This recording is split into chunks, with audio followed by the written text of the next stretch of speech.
So after, so you find out it's Pablo's hitman.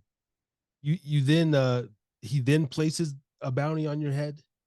No, what happened was they released me from the hospital. I got 81 stitches, and I got home, and there was a whole Santeria on my carpet. I'm living in the Las Vegas Country Club, secured. Shit. So I called. Well, you must know then, because most people don't even know what that is. I didn't.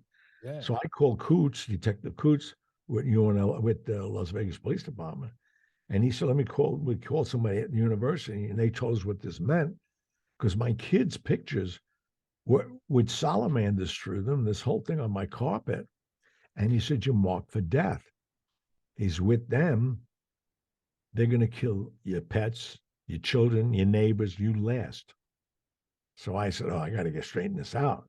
Because, especially my kids had nothing to do with this. And their mothers already hated me to begin with.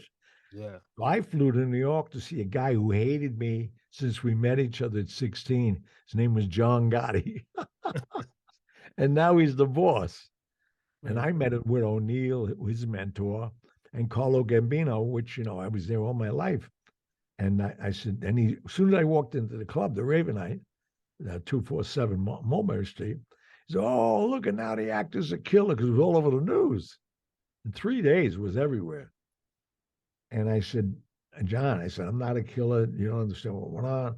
And he was always busting my balls, this guy. He never liked me. So I said to my John, I said, "I need your help." He said, "Okay, what do you want?" I said, "I want to go see Pablo Escobar." He said, "What?" I said, "I want to go see Pablo."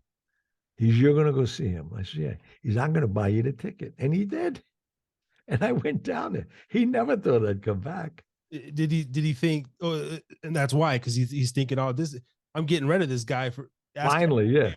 Yeah.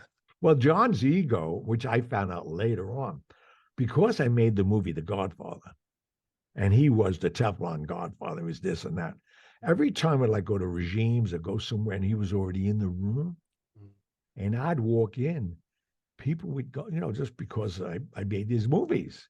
I wasn't in competition in the mob. I didn't want to be in a mob. And he'd get really pissed. So this was his opportunity to get rid of me once and for all.